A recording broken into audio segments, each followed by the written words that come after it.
Bismillahirrahmanirrahim. Assalamu alaikum students. I hope all of you are doing great. My name is Faisal Iqbal and welcome back to the Grammar Junction. Students, अगर आप भी चाहते हैं कि आप ऐसे writing को बहुत ही कॉन्फिडेंटली अटेम्प्ट करें और इस क्वेश्चन में 12 आउट ऑफ 12 स्कोर करें तो ये वीडियो आपके लिए है। आपको सिर्फ एक काम करना है कि थोड़ा सा सब्र का मुजाहरा करना है, इस वीडियो को एंड तक देखना है, क्योंकि आज की वीडियो में बहुत ही कुछ हिडन जेम्स हैं, कुछ हिडन एलिमेंट्स हैं, कुछ बोनस टिप्स एंड ट्रिक्स आपके लिए हैं जिनको समझ के आप इस क्वेश्चन में बहुत अच्छा स्कोर कर पाएंगे। इससे पहले वीडियो में हमने डिस्कस किया था ऐसे राइटिंग के ऑलमोस्ट सारे पर्सपेक्टिव को हमने देखा था, उसकी बॉडी स्ट्रक्चर को देखा था और हमने फेडरल बोर्ड की जो इंस्ट्रक्शंस हैं उसको भी डिकोड किया था बहुत अच्छे से। आज की वीडियो में मैं आपके साथ 3 ऐसे बोनस पॉइंट्स डिस्कस करूंगा जो कि बहुत ही जरूरी हैं इस क्वेश्चन में फुल स्कोर करने के लिए, और साथ ही साथ आपको 3 ऐसे एसेज भी प्रोवाइड करूंगा जो 100+ टॉपिक्स को कवर करेंगे इंशाल्लाह। ठीक है, तो आपने वीडियो को एंड तक देखना है। फेडरल बोर्ड के इंस्ट्रक्शंस के मुताबिक जो हमारा क्वेश्चन है उसमें हमें डिस्क्रिप्टिव या आर्गुमेंटेटिव एसेज मिलेंगे और उनमें से किसी एक टॉपिक पे हमने 250 to 300 वर्ड्स का एसे लिखना है। और जो 2 एसेज फेडरल बोर्ड ने दिए थे उसमें एक माय नेटिव टाउन था and uses and abuses of artificial intelligence. इसमें से जो हमारा पहला टॉपिक था this was descriptive and second topic was argumentative. ठीक है, डिस्क्रिप्शन हमें देनी होती है डिस्क्रिप्टिव एसेज में और आर्गुमेंट्स देने होते हैं हमें आर्गुमेंटेटिव एसेज में।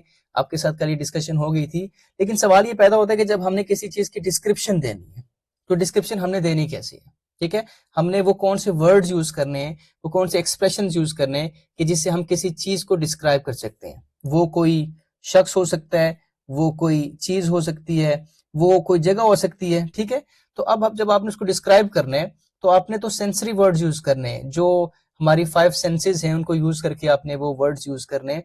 तो वो वर्ड्स मैं आपके साथ यहाँ पे शेयर कर रहा हूँ जिसको हम डिस्क्रिप्टिव वर्ड्स कहेंगे। और अगर आप किसी इंसान को डिस्क्राइब कर रहे हैं तो ये 100 वर्ड्स मैं आपके साथ शेयर कर रहा हूँ। इन 100 वर्ड्स को आपने बहुत अच्छे से देखना है, समझना है, याद करना है, और इंशाल्लाह जब आप इसको यूज करेंगे तो आपके इस क्वेश्चन में फुल मार्क्स आएंगे। थिंग्स के लिए ऑलमोस्ट 100 वर्ड्स और तकरीबन 80-85 वर्ड्स आपके प्लेसेस के लिए, ऑलमोस्ट 285 वर्ड्स हैं। जब मैं आपके साथ नोट शेयर करूंगा, अपनी वेबसाइट पे अपलोड करूंगा, तो आपने वहां पे इसको देखना है। इनमें से ऑलमोस्ट 30-40 वर्ड्स हर कैटेगरी के आपको आने चाहिए। इन वर्ड्स को आपने डिस्क्रिप्टिव एसेज में यूज करना है। ऐसा नहीं हो सकता कि आप इन वर्ड्स को यूज भी करें, इतने अच्छे अच्छे वर्ड्स भी यूज करें, फिर भी आपके नंबर ना आए। ठीक है, दूसरी बहुत इंपॉर्टेंट चीज थी ट्रांजिशनल डिवाइस, जो मैं आपके साथ पिछली वीडियो में डिस्कस कर चुका हूँ कि ट्रांजिशनल डिवाइसेस का आपने यूज बहुत अच्छे से करना है। मैं तो आपको रिकमेंड करूंगा आप ट्रांजिशनल डिवाइसेस को हाईलाइट भी करें, ब्लैक पेन से लिखें या मार्कर से लिखें, ताकि एक दफे एग्जामिनर को भी नजर आए कि आपने इन डिवाइसेस कितना अच्छे से यूज किया। ठीक है, अब वो ट्रांजिशनल डिवाइसेस कौन कौन सी हैं। अगर आपने ट्रांजिशनल डिवाइसेस को यूज करना है एडिशन के लिए, ठीक है, तो ये वर्ड्स आप यूज कर सकते हैं। आपके पास ऑलमोस्ट 10 to 15 वर्ड्स होंगे। अगर आपने कंट्रास्ट के लिए करना है तो उसके लिए आपके सामने वर्ड्स हैं। Then transitional devices of cause and effect, examples and illustrations. अगर एम्फेसाइज करने के लिए वर्ड्स आपको चाहिए ट्रांजिशनल डिवाइसेस, तो वो आपके सामने है। देन कंपैरिजन या सिमिलैरिटी दिखाने के लिए अपने लास्ट पैराग्राफ में जब आप पूरे ऐसे को कंक्लूड करोगे या समराइज करोगे तो उसके लिए आपके पास ये वर्ड्स मौजूद हैं। एंड अगर आपने किसी चीज की प्रिसीजन को दिखाना है तो आप ये ट्रांजिशनल डिवाइसेस यूज कर सकते हैं। सो 8 कैटेगरीज मैंने आपके लिए बना दी, और सिर्फ आपको ये नहीं कहा कि आपने ट्रांजिशनल डिवाइसेस यूज करनी है, वो ट्रांजिशनल डिवाइसेस के पूरे सेट्स भी आपको मैं प्रोवाइड कर रहा हूँ ताकि आप इनको सही मानों में इसको यूज कर पाएं। अब वो पोर्शन जिसका आपको बेताबी से इंतजार है कि सर हमें वो एसेस बताए जाएं कि जिन एसेस को याद करके हम जो है वो डिफरेंट टॉपिक्स पे वो ऐसे लिख पाए। सो इस पे भी मैंने 3 कैटेगरीज बना दी हैं। फर्स्ट कैटेगरी वो है जिसमें हमारे पास इशू बेस्ड लेटर हैं। अब वो इशू कोई भी हो सकता है, सोशल इशू हो सकता है, इकोनॉमिक इशू हो सकता है, रिलीजियस इशू हो सकता है, एनवायरमेंटल इशू हो सकता है, लेकिन किसी भी इशू पे जिनमें से कुछ टॉपिक मैंने आपके सामने लिख दिए और उनकी सिंपलेस्ट डेफिनेशंस भी आपके सामने में शेयर कर रहा हूँ। आपने उसको फर्स्ट पैराग्राफ में, अगर लेट्स सपोज करप्शन पे क्वेश्चन आता है, करप्शन पे आप कैसे आते हैं, तो आप उसको डिफाइन भी कर लें, अपने अल्फाज में कर सकते हैं, बहुत अच्छी बात है। लेकिन आपको मैं यहाँ पे उसकी डेफिनेशन भी प्रोवाइड करूँ। आपको कौन कौन से टॉपिक्स हैं जिन पे आप केसेस लिख सकते हैं। Corruption, unemployment, illiteracy, poverty, economic crisis, dishonesty, drug addiction, और ये सारे के सारे टॉपिक्स हैं। ऑलमोस्ट 40-50 टॉपिक्स हैं जो मैं आपके साथ शेयर कर रहा हूँ। इन सब टॉपिक्स के ऊपर आप जो है वो ऐसे लिख सकते हैं। और ये ऐसे कौन सा है, ये आप आपकी स्क्रीन पे इसको एक दफा पढ़ लेते हैं, इसको समझ लेते हैं, फिर आपको याद करने में आसानी होगी। Today when man has touched the surface of the moon and the world itself has become a global village, undoubtedly dash has become one of the most explosive problems all over the world. अब इस dash के अंदर आपने वो problem लिखी। Let's suppose आपका corruption का question आया करप्शन का टॉपिक है जिस पे आप लिख रहे हैं तो आपने यहाँ पे करप्शन लिख देना है, अगर नेपोटिज्म या जॉबरी पे है तो आपने वो वर्ड यहाँ पे लिख देना है, और बाकी ऐसे आपका सेम रहेगा, इसको आपने अच्छे से याद कर लेना है। No doubt, Dash is full of dangers of great size. It will affect the individuals and society on a large scale. Consequently, it demoralizes the nation and creates frustration in society. Furthermore, it creates strained relations with other countries and nations.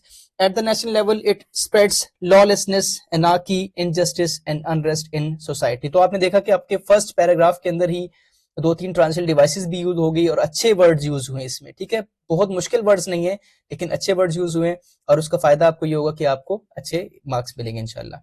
Clearly no one can deny the fact that, अब बार बार अगर आप उसको use नहीं करना चाहते तो आप उसका प्रोनाउन यूज कर ले, ठीक है। मैं आपको ये रिकमेंड करूंगा कि 1 से 2 दफा आपने उस टॉपिक को लिख लिया, उसको आपने मेंशन कर दिया अपने फर्स्ट पैराग्राफ में, तो उसके बाद आप यहाँ पे बेहतर है कि आप उसका प्रोनाउन यूज करें, थोड़ा सा ऑड नहीं लगेगा, रेपिटेशन से बचें आप, ठीक है। It weakens the society internally and externally. This is because this will not only demoralizes one's nation but also becomes the cause of destruction in the long run. If left unchecked, the judicial, moral, social and economic system are destroyed badly.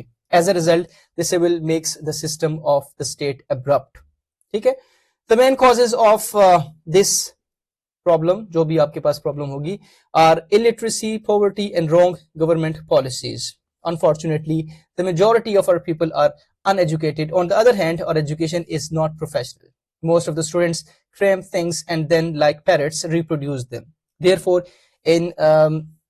if such an evil is not nipped in the bud, it may spread like a bushfire and affect the country like an epidemic. अभी देखिए इस तरह के जब आप expression भी use करते हैं, कुछ इडियोमेटिक लैंग्वेज यूज करते हैं, तो ये आपके एक एसेमिक फ्लेवर ऐड करते हैं.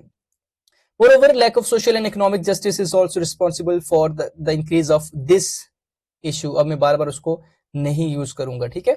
Sometimes this injustice compels people to do something wrong. When people will not be given their rights, they will raise their voices and weapons.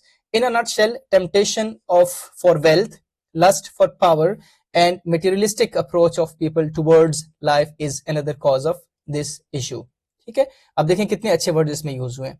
Hence, if we want to root out this, there will then a complete change in political, economic, and social systems is required. Firstly, wrong and outdated methods should be avoided to overcome this problem. Secondly, we should make our people aware to deal with this evil. Ultimately, this is the only way to make Pakistan a happy country to live in. अब ये basically 300 and 360 word 36 words का है, हालांकि आपने जो है वो 250 to 300 words के लिखने हैं. अब अगर आप इसको याद कर लेंगे, इसमें से अगर आप कोई चीज भूल जाते हैं, कोई सेंटेंस भूल जाते हैं, मैं ये नहीं कहूंगा कि आप इसको एज इट इज लिखें, आप इससे हेल्प ले सकते हैं, और आपको इसमें से अगर 10 to 15 सेंटेंसेस भी लेते हैं, बाकी सेंटेंसेस आप अपने ऐड कर लेंगे, इसमें आप डेफिनेशन लिखें, इसमें आप कोटेशंस लिखेंगे, तो आपका एक कंप्लीट ऐसे बन जाएगा.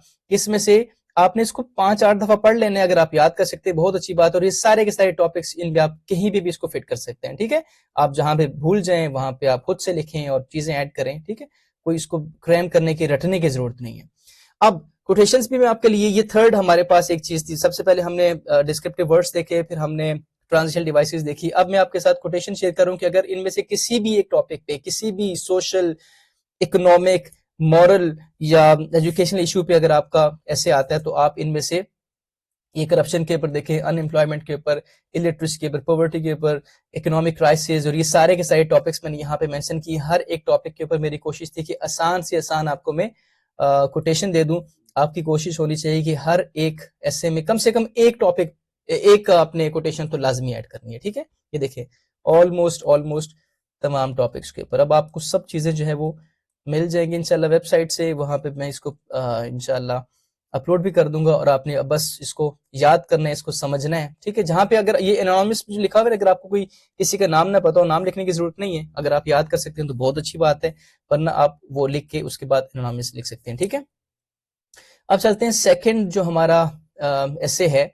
अगर आपका कोई ऐसे आ जाता है साइंस पे, टेक्नोलॉजी पे, आर्टिफिशियल इंटेलिजेंस पे, या कुछ भी बेनिफिट्स आ सकते हैं, या कुछ भी, यानी कि साइंटिफिक आ सकते हैं, साइंटिफिक या मॉडर्न पर्सपेक्टिव से कोई ऐसे अगर आपके पेपर में आते हैं तो आप ये लिख सकते हैं. Science and technology play a vital role in shaping the modern world. they have transformed the way people live. They have it use करने ज़्यादा बेहतर है. Work and communicate, making life more convenient, efficient, and connected. From transportation and medicine to communication and education, Dash has brought numerous advancements that benefit society in multiple ways. Therefore, it is essential to understand and responsibly utilize Dash to ensure progress without causing harm or social inequality. अब यहाँ Dash के अंदर आपने जो आपका topic होगा उसको बड़े स्मार्टली आपने यूज करना है.